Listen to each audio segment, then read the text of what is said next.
I'm coming up my 4th years working as a professional voice actor. I've done animated shows, I've done indie video games, I've done award-winning audio dramas, and I've even done some commercials. And this is a job I do not take for granted at all. And it's a job that I have a lot of fun doing. I figured a lot of you would be interested in the story of how I got into voice acting, or maybe you're just interested in the topic of voice acting itself, or maybe you're an aspiring voice actor yourself as well. Whatever the reason is, thank you for joining me because I believe there is something you can get from this story. If you've ever heard any other voice actor story and how they got into the industry, there is one thing you probably realized. It can happen in the most randomest fucking ways possible. Every voice actor has their own story of how they got into the industry, and everyone's story is so unique, and I find it so fascinating. It really shows that no matter who you are, where you come from, or what you can do, it's possible for you too. Now, I'm no big shot voice actor, nor do I claim to be, but I am pretty proud of where I am, and I feel like that I have a pretty unique perspective on things because I came into the industry somewhat recently compared to a lot of industry professionals. Plus,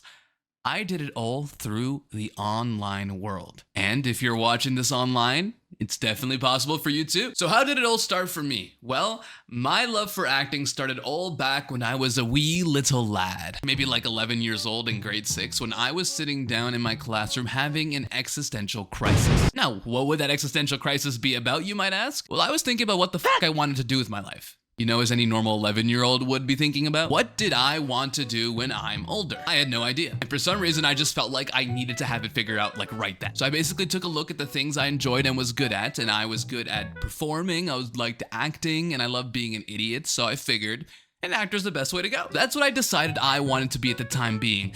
But you might be seeing the problem here. See, even though I solved my crisis and I said the words that I wanted to be an actor, that's all they were, just words. My heart was not in it at all. I just wanted an answer to that question that I was fucking losing my mind over. But surprisingly, it didn't end up being that bad. So here's the crazy thing. Because I had the thought in my head that I wanted to be an actor, it started making me grow deeper and deeper into loving the craft of acting. Every time I would watch movies and TV shows, I would notice my favorites really moving me emotionally and moving me as an audience. And that's when I realized that acting is what I want to do.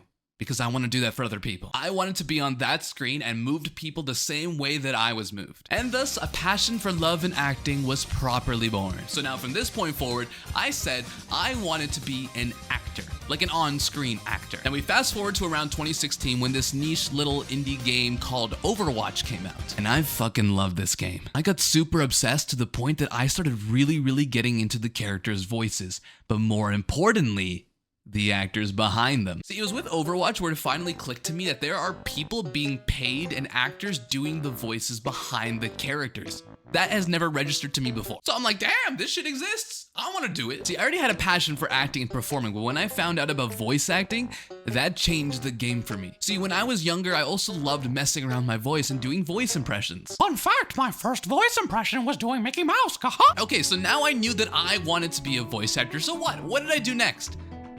Literally nothing. Became just words again. I did absolutely nothing except tell people that, oh, I wanted to be a voice actor, and that's all I did. Until 2020 hit, and so did the pandemic. And since I was so bored at home, I decided to take my first leap into voice acting. It was time to take all that talk and put it into something tangible. And I did just that, but not in the conventional way you'd expect. I did all of it from my desk. No acoustic treatment, no closet, just me and this shitty Blue Yeti microphone I still use for my YouTube videos, so thank you for that Blue Yeti microphone.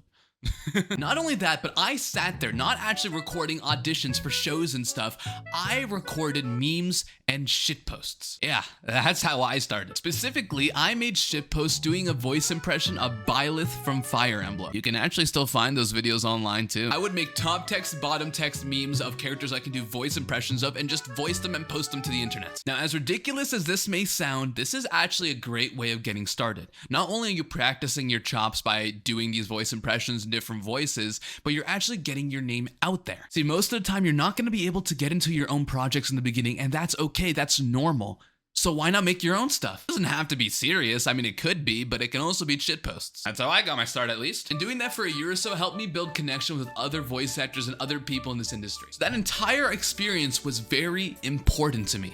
It opened the floodgates for what happens next. I get introduced to the online voice acting world. I signed up for this site called Casting Call Club, which by the way is a great place to get started on auditioning for stuff. And by now I actually had a decent amateur recording setup. I mean, it was still just me and this shitty Blue Yeti microphone in my dad's walk-in closet, but hey, it worked. It got me something. It let me start submitting myself to actual projects. Now I actually tried to find my old auditions to show you guys from like 2 years ago, but I couldn't find them because I got so embarrassed in them. I just deleted my entire account from that website. Just imagine it's like the most over-processed piece of audio you've ever heard, and that's what it is. It was shit. But I also joined an online voice acting community called the Voice Acting Club. This club is made by a voice acting veteran named Kira Buckland and ran with a bunch of other veteran industry pros. I highly recommend joining this place. I still come back here when I need help figuring shit out with my gear, which happens a lot, and it's such a helpful place for literally anything voice acting related. And as you can probably tell from here,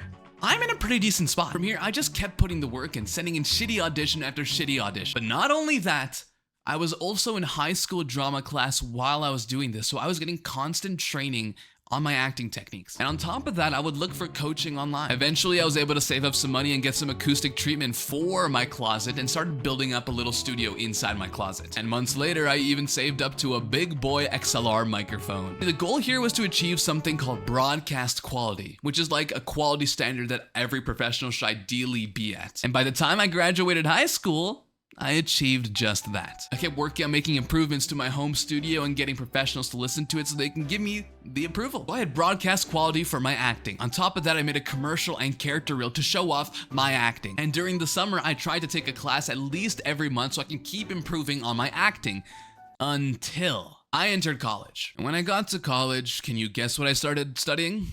Plumbing. I lied, I studied acting. As you can tell, I was going pretty full into this thing. Since I was in college for acting, I was getting constant training and improvement to my craft. By the time October, November rolled around, I decided to take a huge step. Frankly, one that I didn't think I was ready for. But I decided to do it anyways. I submitted myself to voice agents in Toronto, and it went horribly. If you're not familiar, an agent is a professional in the industry that you can partner with who can help bring you opportunities from casting directors. And even though it's not required, it can be a huge step forward for your career. Now listen, finding an agent is not an easy thing to do. There's a certain bar you need to reach, a certain skill level. You need to have great demos, a great resume, if you even want a shot at being considered. After all, this is the professional side of the industry. But no matter how great you are or how amazing you are, there is still a really good chance that you will be ghosted or just straight up rejected for various amounts of reasons that usually have nothing to pertain to you. And unfortunately, that's just the industry. Needless to say, I had that exact experience. Things were looking pretty grim for me.